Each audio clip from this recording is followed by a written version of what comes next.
2500년 전 노자는 돈은 이름 붙일 수 없는 무에서 시작되었다고 말했습니다.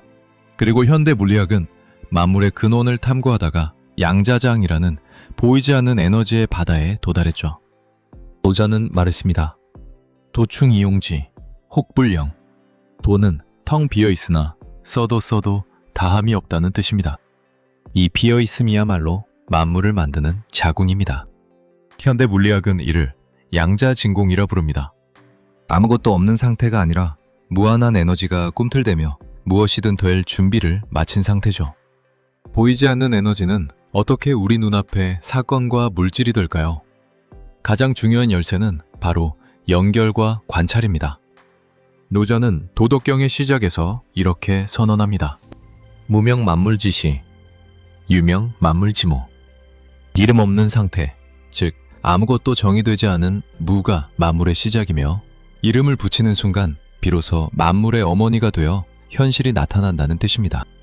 양자역학에서 가장 경이로운 지점은 관찰자 효과입니다.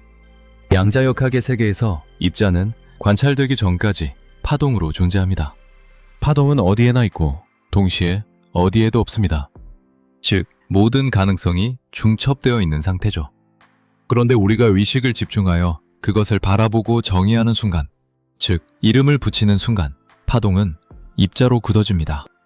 비로소 우리 눈앞에 만져지는 물질과 경험되는 사건으로 탄생하는 것이죠. 우리는 흔히 현실이 힘들어서 내 마음이 괴롭다고 말합니다. 하지만 노자와 양자역학의 관점에서 보면 순서가 반대입니다.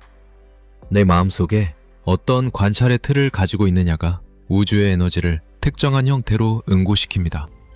만약 여러분이 지금 자신의 인생을 가난하다, 외롭다, 안 풀린다 라고 정의하고 있다면 여러분은 우주라는 무한한 에너지의 바다에서 가난과 외로움이라는 입자만을 선택해서 현실로 굳히고 있는 셈입니다. 노자는 우리에게 권고합니다. 현지우현, 중묘지문. 가물거리고 또 가물거리는 그 깊은 곳, 즉 고정관념을 버린 텅 빈 마음의 상태로 돌아갈 때 비로소 모든 묘함의 문이 열린다고 말이죠. 고정된 이름을 내려놓을 때 여러분은 다시 무한한 가능성의 파동 상태로 돌아가 새로운 현실을 선택할 권능을 얻게 됩니다. 우리는 나쁜 것과 좋은 것, 성공과 실패, 나와 타인을 엄격히 구분합니다. 하지만 노자는 유무상생, 난이상성이라 했습니다. 있음과 없음은 서로를 낳고 어려움과 쉬움은 서로를 이룬다는 뜻입니다. 이것은 양자역학의 상보성 원리와 맞닿아 있습니다. 빛은 이자이면서 동시에 파동입니다. 상반되는 성질이 하나의 본질 안에 공존하는 것이죠.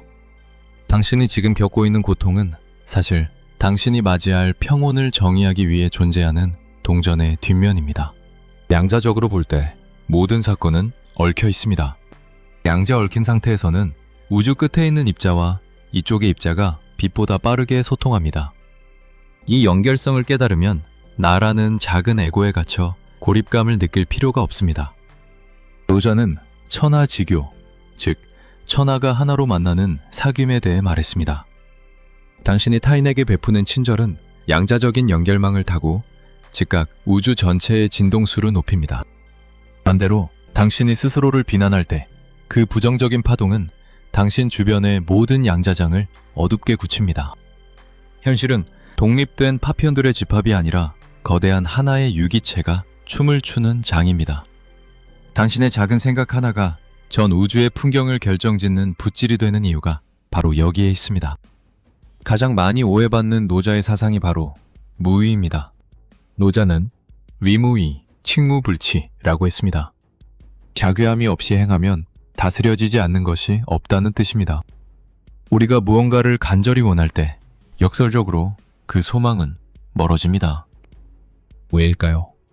간절히 원한다는 마음 밑바닥에는 지금은 그것이 없다는 강한 결핍의 관찰이 깔려있기 때문입니다. 양자역학적 관점에서 당신이 결핍을 관찰하고 있다면 우주는 충실하게 결핍된 현실만을 입자로 만들어냅니다. 반대로 이미 갖추어져 있다는 노자의 지족불욕, 즉 만족함을 하는 마음을 가진 사람은 우주의 풍요로운 에너지를 자신의 현실로 결정짓습니다. 무의란 내가 원하는 결과가 이미 양자장의 무한한 가능성 속에 파동으로 존재하고 있음을 깊이 신뢰하고 억지로 힘을 주어 조작하려 하지 않는 상태입니다. 물이 위에서 아래로 흐르듯 자연의 순리에 몸을 맡기는 것이죠. 노자는 상선약수를 말했습니다. 물은 만물을 이롭게 하면서도 다투지 않습니다. 여러분의 인생에서 큰 도약을 원한다면 어떻게든 내가 이걸 해내야 해 라는 긴장을 내려놓으십시오. 대신 도라는 우주 안에서 내가 원하는 상태는 이미 완성되어 있다는 고요한 확신을 가지세요. 이것이 바로 무위의 행함입니다. 마음이 고요해질 때 비로소 양자전은 당신의 의도에 가장 민감하게 반응합니다. 저항이 사라진 상태에서 에너지는 가장 빠르게 현실로 응축됩니다. 억지로 무언가를 바꾸려 애쓰는 유유의 삶을 잠시 내려놓으세요. 대신 만물이 이미 도 안에서 온전하게 흐르고 있음을 믿는 무위의 마음을 가져보십시오. 우주라는 거대한 지능은 자기 자신을 경험하고 싶어 합니다. 하지만 무한하고 형체 없는 상태로는 스스로를 느낄 수 없습니다. 그래서 나와 너라는 개별적인 관찰자의 창을 만든 것입니다. 즉 여러분은 우주가 자기 자신을 다채롭게 감상하기 위해 보는 양자적 탐사대입니다. 인생이 주어지는 이유는 무언가를 성취하기 위해서가 아니라 관찰하기 위해서입니다. 당신이 슬픔을 느낄 때 우주는 슬픔이 무엇인지 비로소 알게 되고, 당신이 사랑을 느낄 때 우주는 환희로 진동합니다. 현실을 만들어가는 원동력은 외부의 조건이 아니라 당신의 내면에서 솟아나는 이 체험의 의지입니다. 노자는 치허극 수정독이라 했습니다. 마음을 텅 비우고 고요히 있으면 세상 만사가 어떻게 나타났다가 다시 근원으로 돌아가는지 그 원리가 훤히 보이게 된다는 뜻입니다. 인생의 목적은 외부로 달려가 무언가를 획득하는 것이 아니라 내면의 고요 속에서 우주의 창조 과정을 지켜보는 목격자가 되는 것입니다. 우리는 모두 보이지 않는 끈으로 연결되어 있습니다. 양자 얽힘 현상처럼 우주 한쪽의 떨림은 즉각적으로 다른 쪽에 전달됩니다. 내가 타인을 미워하면 그 에너지는 결국 나에게 돌아오는 이유가 여기에 있습니다. 우리는 독립된 섬이 아니라 도라는 하나의 바다 위에 떠있는 물결들이기 때문입니다. 당신은 이미 우주 그 자체이며 지금 이 순간에도 당신의 관찰을 통해 새로운 세계가 창조되고 있습니다. 당신은 당신의 현실이라는 우주를 창조하고 있는 유일한 주인공이자 관찰자입니다. 현실이 마음에 들지 않는다면 밖으로 나가 세상을 탓하는 대신 당신의 관찰의 창을 닦으십시오. 당신이 스스로를 귀하게 여길 때 천하가 당신에게 맡겨질 것입니다. 노자의 가르침처럼 스스로를 낮추고 흐름에 몸을 실으십시오. 그러면 양자역학의 신비가 당신의 삶에서 기적으로 나타날 것입니다. 당신이 관찰을 멈추지 않는 한 창조는 계속됩니다. 그리고 그 창조의 권능은 오직 당신의 마음 속에 있습니다. 도가 늘 그러하듯 당신의 마음을 자연의 흐름에 맞출 때 우주는 비로소 당신이 원하는 가장 아름다운 현실을 입자로 만들어 선물할 것입니다.